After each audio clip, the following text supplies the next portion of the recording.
ஓம் சரஸ்வதி தேவியே நமக.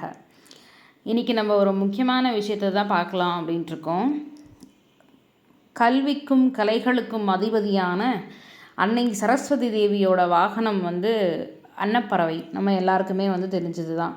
இன்றைக்கி நம்ம உலகத்தில் மனிதனாக பிறந்து வாழக்கூடிய எல்லாருக்குமே அவங்களுடைய வாழ்க்கையில் எப்படிலாம் இருக்கணும் அப்படின்னு சொல்கிறதுக்கான ஒரு எடுத்துக்காட்டுகள் அப்படின்னா நம்மளுடைய இதிகாசங்கள், புராணங்கள். 18 புராணங்கள் இருக்குது, இதிகாசங்கள் இருக்குது. அது இல்லாமல் தமிழில் நிறைய அறக்கருத்துக்களை சொல்லக்கூடிய நூல்கள் இருக்குது. இதெல்லாம் தான் நம்மளுக்கு நம்மளுடைய வாழ்க்கைக்கு எடுத்துக்காட்டுற ஒரு மிகப்பெரிய வழிகாட்டி.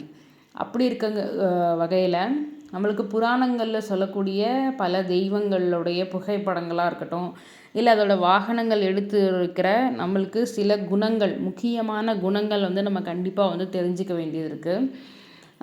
பல கதைகள், இதெல்லாமே நீதி கதைகளாக இருக்கட்டும், தெய்வீக கதைகளாக இருக்கட்டும், இது எல்லாமே நம்மளுக்கு ஏதோ ஒரு குணத்தை வலியுறுத்துது. நம்ம எப்படிப்பட்ட வாழ்க்கையில் வாழணும், நம்ம வாழ்க்கையில் எந்த மாதிரிலாம் துன்பங்கள் வரலாம், இல்லை எப்படிலாம் எது நல்லது எது கெட்டது, எந்த நேரத்தில் நீங்கள் எதை பண்ணணும் அப்படின்னு நம்மளுக்கு சொல்லி கொடுக்குற ஒரு மிகப்பெரிய வழிகாட்டி இவங்க எல்லாம் தான்.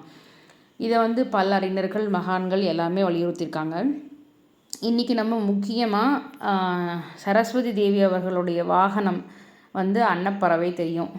மிகப்பெரிய கல்விக்கும் கலைகளுக்கும் அதிபதி நம்ம சரஸ்வதி தேவி அவர்கள் தான். படித்தவர்கள், இன்றைக்கி கற்றோர்கள் எல்லாருக்குமே முக்கியமாக இருக்கக்கூடிய ஒரு குணத்தை பற்றி தான் இந்த அன்னப்பறவை வலியுறுத்துது. அன்னப்பறவை தெரியும், பாலில் நீர் கலந்துருந்தால் கூட அதுக்கு தேவையான நீரை பிரித்து எடுத்துட்டு பாலை மட்டும்தான் பருகும் அப்படின்ட்டு. இதுக்கு பேர் தான் பகுத்தறிவு. இன்றைக்கி நம்ம மனிதனுக்கு முக்கியமாக, அதுலேயும் குறிப்பாக கற்றவர்களுக்கு, படித்தவர்களுக்கு முக்கியமாக இருக்க வேண்டிய குணம் அப்படின்னா இந்த பகுத்தறிவு தான்.